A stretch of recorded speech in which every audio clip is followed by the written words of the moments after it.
Et on parle, comme vous le savez, tous les matins des entreprises, des professions libérales, des commerces, des artisans qui transforment leurs entreprises. Nicolas Daumont est avec nous. Bonjour. Bonjour. Vous êtes président de Illico Travaux, donc c'est des devis de travaux d'entreprise, hein, c'est ça, c'est des projets de rénovation, d'extension, d'aménagement. Est-ce que finalement, ce confinement et cette crise sanitaire vous permettent de vous remettre en question sur les méthodes de travail, par exemple, sur les relations avec les clients ?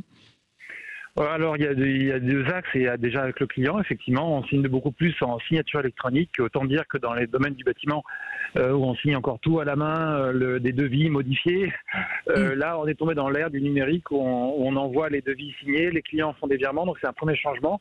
Puis beaucoup en interne aussi, puisqu'on a plus d'une centaine de franchisés.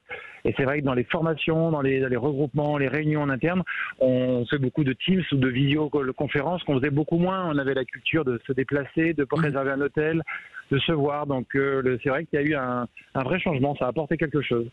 Alors, on parle d'aménagement intérieur. On sait que les Français ont épargné énormément. Est-ce qu'ils se sont rués ? On sait qu'ils achètent des maisons, mais est-ce qu'ils se ruent, en tout cas, sur l'aménagement intérieur ou la rénovation ? Alors, je reconnais qu'on est quand même très chanceux, puisque ce Covid, pour nous, a généré des mini-mobilisations des consommateurs chez eux pendant un mois et demi. Ils ont le temps d'avoir des projets, de vivre chez eux, de se consulter sur Internet. Et on a la chance, nous, d'être à plus 30 à l'issue de Covid. Puisqu'on a énormément de demandes, refaire des salles de bain. Alors, c'est pas des gros projets d'extension. Par contre, beaucoup de projets d'aménagement, d'isolation, de façade. Tout le monde s'est un petit peu retrouvé chez soi et dans son cocon et a voulu l'améliorer, le décorer. Et ça a été améliorer en tout cas son cadre de vie. Est-ce que vous avez l'impression que on installe par exemple un bureau, ce qui n'était pas le cas avant, puisque énormément de gens sont au télétravail. Est-ce qu'on réaménage la maison ? Alors ça, c'est exactement ça. Une des motivations, notamment de l'extension, c'est on a vécu le Covid avec les enfants, c'est pas possible. Ou je veux me créer ma place. On a des clients qui nous disent, moi je veux plus le revivre. J'étais cadre dans telle grande compagnie, je veux me mettre à mon compte, je veux faire ce que je veux. J'ai bien réfléchi, je veux plus vivre la même vie. Donc c'est vrai qu'on a eu beaucoup de chambres parentales classiques avec la buanderie, rajouter une chambre ou un bureau ou une ancienne chambre transformée en bureau. C'est vrai qu'il y a on a eu de nombreux projets comme ça.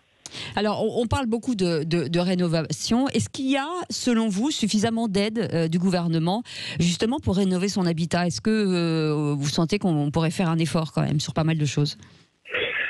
Disons qu'il y a quand même beaucoup d'aides. Elles sont également beaucoup conditionnées. Mais étonnamment, la motivation des clients particuliers, moi je le constate depuis plus de 15 ans. C'est compliqué de motiver quelqu'un à dépenser de l'argent parce qu'il va en gagner, il va moins en perdre, quoi, entre guillemets. Oui. Donc ça part toujours. On s'en rend compte après, finalement. Oui, c'est un peu ça. C'est un peu la bonne surprise, mais. Nous, on ne fait pas tellement de rénovation énergétique, uniquement isoler une façade. On fait souvent un projet global, généralement avec 3-4 corps de métier. Donc la motivation première, c'est le confort, c'est le plaisir. Et dans ce cadre-là, on fait très bien notre travail et on fait en sorte d'obtenir des aides et des subventions. Mais c'est rarement, je vous appelle parce que je veux toucher une subvention, quoi. C'est rarement motivé à ce point-là. En tout cas, ce sont que des bonnes nouvelles pour vous et on est ravis. Merci beaucoup Nicolas Daumont d'avoir été avec nous, président de Illico Travaux, des devis, voilà, des entreprises qui vous proposent de la rénovation, de l'extension, de l'aménagement, des gens sérieux qu'on aime beaucoup. C'est le Grand Matin Sud Radio. Dans un instant, la météo et tout de suite après le journal de 7h. Bienvenue, il est 6h55.